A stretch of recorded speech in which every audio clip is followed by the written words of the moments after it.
Hi guys, அதுக்கு வணக்கம். நான் உங்கள் கேஎஸ்கே என்டர்பிரைஸ்லேருந்து பேசுகிறேன். ஸோ நம்ம லான்ச்சுக்கு பீக்கங்காய் கறி செய்ய போகிறோம். பீக்கங்காய் உடம்புக்கு ரொம்ப நல்லது. இதுதான் பீக்கங்காய். அது மலையாளம் எனக்கு செய்யறது என்ன சொல்லுவாங்கன்னா, இது கறி உடம்புக்கு நல்லது. ஸோ நீங்கள் லான்ச்சுக்கு நாங்கள் கறி சிம்பிளாக செய்ய போகிறோம். அதுக்கான பொருட்கள் பீக்கங்காய் நாங்கள் நல்லா வெட்டி தோல்லாம் அஞ்சு சுத்தமாக கழுவி வச்சுக்கிட்டோம். அப்படி வெட்டி அப்புறம் இதில் பூண்டு 5 பழம் நான் இடிச்சுக்கிட்டேன். ஊசி மிளகா 4 போட்டு 5 போட்டு பூண்டோடு சேர்த்து இடிச்சுக்கிட்டேன். அப்படி நல்லா பாருங்கள், நல்லா அடிச்சுக்கிட்டேன். ஊசி மிளகா நல்லா அடிச்சுக்கிட்டேன். அப்புறம் சோப்பு மிளகா 2 பெரிய சோப்பு மிளகா அப்படி வெட்டி வச்சுக்கோங்க. அப்புறம் நெத்திலி கொஞ்சம். ஃபிஷ் கேக் இருந்தால் ஃபிஷ் கேக் போடலாம். இது ஆப்ஷன் தான். அப்படி உங்களுக்கு வேணாலும் நீங்கள் போட வேணாம். சைவமாக இருந்தால் இதையும் நீங்கள் போடலாம். நாங்கள் அசைவனா நான் இது 2 ஆட் பண்ணுறேன். அப்புறம் இந்த என்ன சொல்லுவாங்க, எப்படி சொல்கிறது இல்லை, இது தவு பெரியங்க. அப்புறம் இந்த பீஃப் அதுவும் ரொம்ப முக்கியமானது சந்தான். இதை வச்சு நான் இன்றைக்கி கறி வைக்க போகிறேன். ஸோ வாங்க சமைக்கிற வீடியோவுக்கு போ. ஸோ வழக்கம் போல் காய்ஸ், எண்ணெய் சூடானதுக்கப்புறம் நான் வெட்டி வச்ச வெங்காயம், பூண்டு, ஊசி மிளகா 3த்தையும் சேர்த்து லைட்டாக கிளறிக்கோங்க. இது இந்த 3மே நல்லா பொரிஞ்சு இந்த வெங்காயம் ஒரு மாதிரி ப்ரௌன் கலராக வர வரைக்கும் நம்ம நல்லா வதக்கணும். ஓகேவா? ஸோ நான் ப்ரௌன் கலர் காமிக்கிறேன். ஸோ பாருங்கள், நம்மளோட வெங்காயம் இதெல்லாம் நல்லா பொரிஞ்சிருச்சு. ரொம்ப ப்ரௌன் வேணால் லைட்டாக அந்த மாதிரி லைட்டான ப்ரௌனில் பொரிஞ்சு வந்ததுக்கப்புறம் நம்ம நெத்திலியையும் ஃபிஷ் கேக்கையும் சேர்த்துப்போம். நான் சொன்னேன், சைவமாக இருந்தால் நீங்கள் நெத்திலி ஃபிஷ் கேக்கை தவிர்த்துருங்க. அப்படி அசைவனாக்கா நீங்கள் இதை போட நல்லா இல்லாமல் ருசியாக தான் இருக்கும். போட்டு அந்த நெத்திலி பொரிய வரைக்கும் வெயிட் பண்ணுங்க. எண்ணெயை கொஞ்சம் கூட ஊற்றுங்க. அதுக்கு ரொம்ப ஊற்றிடுறீங்க, லைட்டாக அந்த நெத்திலி பொரியறதுக்கு. ஓகேவா? இன்னொரு புது விஷயம் நம்ம ஆட் பண்ண போகிறோம். அது நம்மளை காமிக்க மாட்டேன். அதாவது என்னன்னாக்கா கிராங். ஓகேவா? கிராங் ஆட் பண்ண போகிறோம். இது நீங்கள் ஊடாங்க கூட போடலாம். ஊடாங் ஒரு ருசிக்கே நான் கிராங் ஆட் பண்ண போகிறேன். கிராங். ஓகே.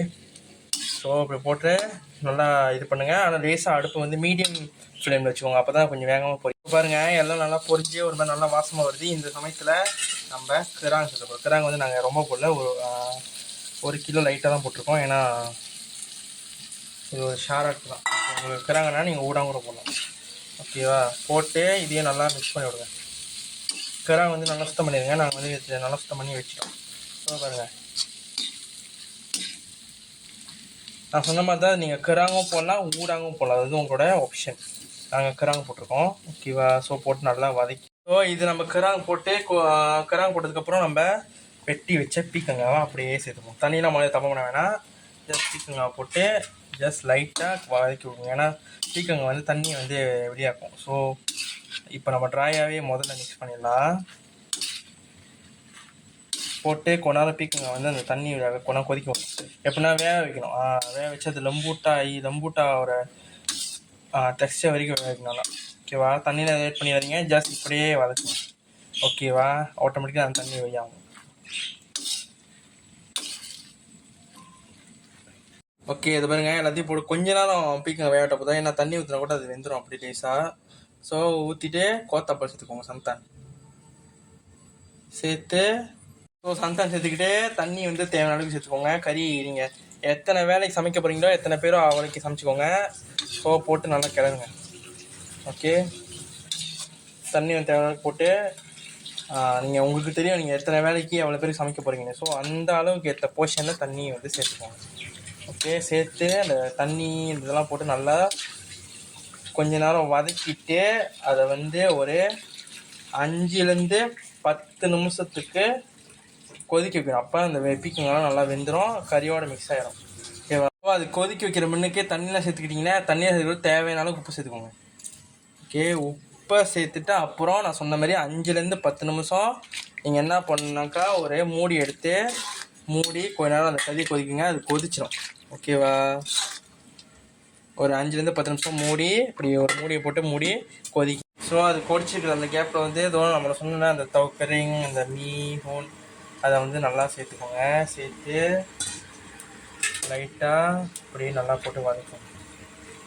இதெல்லாம் போட்டால் ருசியாக இருக்கும். நல்லா அது எப்படி சொல்கிறது, ஒரு மாதிரி ருசியாக இருக்கும் கைஸ். ஸோ அந்த தவுலாம் சேர்த்துக்கிட்டு மஞ்சத்தூள் ஒரு டேபிள் ஸ்பூன் போட்டு நல்லா கிண்டிக்குவோம். ஓகேவா? ஏதோ பீக்கங்காய் வெந்துருச்சு. ஓகேவா? பீக்கங்காய் வெந்துருச்சு. ஸோ அந்த தவையும் அந்த நீமுனையும் போட்டு அப்புறம் மஞ்சத்தூள் சேர்த்துக்கிட்டு அப்புறம் கலர் மாதிரி செய்யுங்க. லைட்டாக மிக்ஸ் பண்ணி வதக்கிட்டு இந்த கறி ஃபுல்லாக நீங்கள் கொஞ்ச நேரம் கொதிக்க வச்சு நீங்கள் எடுத்துடலாம். ஓகேவா? நான் கொதிச்சதுக்கப்புறம் காமிக்கிறேன். இது நீங்கள் கொதிக்க வைக்கிறதுக்கு வந்து கொஞ்சம் மீடியம் ஃப்ளேமில் வைங்க, அப்போ தான் சீக்கிரமாக கொதிக்கும். ஸோ கைஸ் பாருங்கள், நம்மளோட பீக்கங்காய் கறி ப்ரிப்பேர் ஆகிடுச்சு. இதுக்கப்புறம் நீங்கள் வந்து சோறில் போட்டு சாப்பிட்றது தான்.